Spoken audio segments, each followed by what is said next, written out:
அனைவருக்கும் அன்பான வணக்கங்கள்.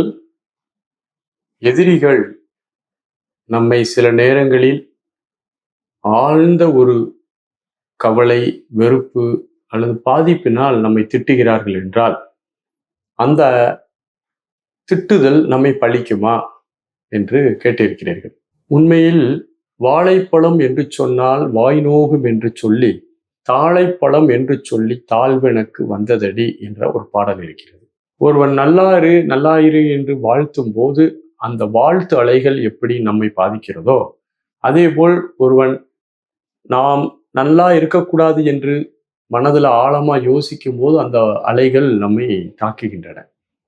எல்லாமே வேவ் தியரி தான், அலை இயக்க கோட்பாடு தான். நம்ம நினைக்கிறோம் எண்ணங்களுக்கு எல்லாம் ஒன்றும் இல்லை, மனசுல தானே நினைக்கிறேன் அப்படின்னு கிடையாது. நீங்க பாருங்களேன், மனசுல ஒரு தீய எண்ணத்தை விட்டுட்டீங்கன்னா அந்த தீய எண்ணம் ஒரு தடவை போய் பதிஞ்சுக்கிடும். பதிந்து திரும்ப திரும்ப திரும்ப திரும்ப அந்த எண்ணம் ரிப்பீட் ஆகி கடைசியில நீங்க என்ன செய்வீங்கன்னா அந்த எண்ணத்தை செயல்ல செஞ்சிருவீங்க. நீங்க எண்ணம் தானே அப்படின்ட்டு அலோவ் பண்ண முடியாது. வேண்டாத விருந்தாளி முகம் சுழிச்சா கூட போயிடுவான். ஆனால் வேண்டாத ஒரு தீய எண்ணத்தை நமக்குள் விட்டு விட்டால் அந்த எண்ணம் திரும்ப திரும்ப திரும்ப தோன்றி உடல் செல்கள்ல மோட்டிவேஷனை கொடுத்து நம்மை செயலுக்கு கொண்டு வந்துடும் அல்லது பேச வச்சிடும். நம்ம மூளையில நிறைய செல்கள் இருக்குது. மூளையில எண்ணங்கள் மோதி செயலுக்கு வரும்போது அந்த அலைகள் நம்மை பாதிக்கின்றன.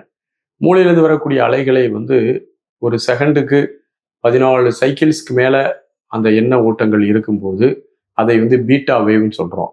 14க்கு கீழே வரும்போது அதை ஆல்ஃபான்னு சொல்றோம்.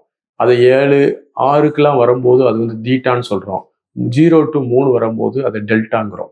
இந்த மாதிரி ஒவ்வொரு மனநிலைகள்ல இருக்குது.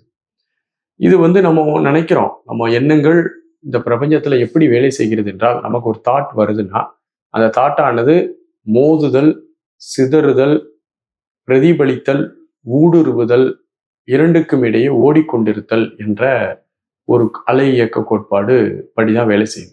ஒரு எண்ணங்கள் எழுச்சி ஆகுது. நம்ம உதாரணத்திற்கு ஒருத்தரை நம்ம பார்க்கணும்னு யோசிச்சுட்டு இருக்கும்போது அவரை நான் பார்க்கணும் அப்படிங்கும் போது அந்த எண்ணமானது என்ன செய்யும், உங்கள்கிட்ட இருந்து உற்பத்தி ஆகி அப்படியே இந்த காந்த அலைகள் இந்த யூனிவர்ஸ் முழுவதுமே மிகப்பெரிய நெட்வொர்க், அது மூலமா அப்படியே கடத்தப்பட்டு அங்க போய் மோதி பிரதிபலிக்கும், செதறும். அதுக்கப்புறம் நல்லா நம்ம ஸ்ட்ராங்கா நினைக்க ஊடுருவ ஆரம்பிச்ச உடனே நமக்கும் அவருக்குமான ஒரு மியூச்சுவல் வேவ்ஸ் ஓட ஆரம்பிக்கும். அப்போ உடனே நீங்க அவரை நினைச்சு ஸ்ட்ராங்கா நினைச்சிட்டு அவர் எடுப்பார், போன் எடுத்து என்ன உன்ட்ட பேசணும்னு நினைக்க, நீ எங்க இருக்க அப்படின்னு கேட்பாரு. நமக்கே ஆச்சரியமா இருக்கும், இப்பதானயா நினைச்சேன், அவர் உடனே கூப்பிட்டாரு. அப்போ அந்த அலைகள் இந்த பிரபஞ்சத்துல அப்படி வேலை செய்கிறது. இதை அலை இயக்க கோட்பாடு என்று அழைப்பார்கள். ஏன்னா இந்த பிரபஞ்சம் முழுவதுமே மிகப்பெரிய ஒரு காந்த வலையால் பின்னப்பட்டிருக்கின்றது. நாம ஒரு தாட்டை வச்சோம்னா அது இந்த பிரபஞ்சத்துல வேலை செய்ய ஆரம்பிக்கும். நம்ம அதே மாதிரி என்ன நினைக்கிறோம்னா, இப்ப நம்ம நினைச்சது நடந்துட்ட அப்படின்ட்டு நம்ம அதே மாதிரி பலமுறை நினைப்போம். நமக்கு அந்த தன்மையும் அந்த ஃப்ரீக்குவன்சி நமக்கு அமைஞ்சிருக்காது, அதனால நடக்காது. அதனாலதான் வள்ளுவர் பெருந்தகை கூட அழகா சொல்றாரு, எண்ணியர் எண்ணியாங்கு எய்துப எண்ணியர் திண்ணியராக பெறின். நாம் நினைத்ததெல்லாம் நினைத்தபடியே நடக்கும், நம்முடைய எண்ணத்தில் ஒழுங்கும் உறுதியும் இருந்தால் அப்படிங்கிறத சொல்றாரு. உண்மையிலேயே எதிரிகள் என்பவர் நம்ம எப்படி பார்க்கலாம் அப்படின்னா, நம்மை அவர்களே வாலண்டியரா எதிரியா நினைச்சிருக்கிறாங்க. நினைக்கிறதும் இல்லை. காஸ்மாஸ் மிகப்பெரிய ஒரு இன்டெலிஜென்ட். ஏன்னா நமக்கு தெரியும், நான் எதிரியா யாருன்னு நினைக்கல, ஆனா அவனா வாலண்டியரா என் மேல பொறாமைப்பட்டு அவன் என்னுடைய வளர்ச்சியை கண்டு அவன் என்னை எதிரியா நினைத்து கொண்டு அவனே நமக்கு எதிராக செய்யறான்னா அந்த காஸ்மாஸ் இங்க சிப் ரிசீவ் ஆகாது. ஏன்னா இங்க பியூரா இருக்கும். நம்ம அவனை நினைக்கல, அவனா வாலண்டியரா நினைச்சுக்கிட்டான். அவன் எண்ணலைகள் ஓரளவு நம்மளுடைய ஆறால பாதிக்கும். நம்ம ஸ்ட்ராங்கா இருக்கும்போது நமக்குள்ள வராது. அப்போ நமக்குள்ள ரிசீவ் ஆகாது, ஏன்னா இந்த ரிசீவர் இல்லை. இப்ப நம்ம வாலண்டியரா நம்ம ஒருத்தரை விருப்பு வெறுப்போட திட்டுறோம். உண்மையிலே அந்த ஆள் எந்த விதமான தப்பும் செய்யலை. ஆனால் நம்ம எந்த ஒரு காரண காரியங்களை யோசிக்காம பிளைண்டா நம்ம கோபத்திலேயோ உணர்ச்சி வசப்பட்டோ ஒருத்தரை திட்டுறோம் அப்படின்னா அந்த ஆன்மா தான் எந்த தவறும் செய்யவில்லை. ஆனால் அது வருத்தப்பட்டதுன்னா அந்த வருத்த அலைகளை ரிசீவ் பண்றதுக்கான சிப் இங்க இருக்குது. இப்ப டிரான்ஸ்மிட்டர்லாம் இருக்கு, ரிசீவர் இருக்கு. இப்ப நம்ம மைக்லாம் போட்டு பேசுறோம், அங்க அங்க அந்த இதுல இங்க கரெக்டா ரிசீவ் ஆகுது. ஏன்னா இங்க இருக்குது, அதுக்கான மீடியம் இருக்குது இங்க.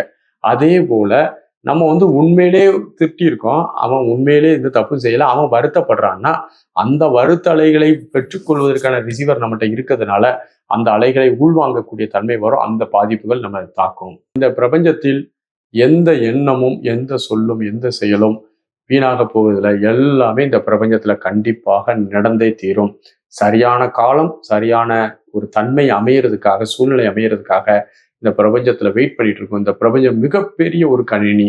அது எல்லாவற்றையும் நுட்பமாக கவனித்துக் கொண்டு சரியான கால இடைவெளியில் ஒவ்வொன்றாக தந்து அந்த இதை நிறைவேற்றும் அப்படிங்கிறத நீங்க புரிந்து கொள்ள வேண்டும். ஆகவே எதிரிகளே கிடையாது நமக்கு. நம்ம யாருமே எதிரியா நினைக்க வேண்டாம்.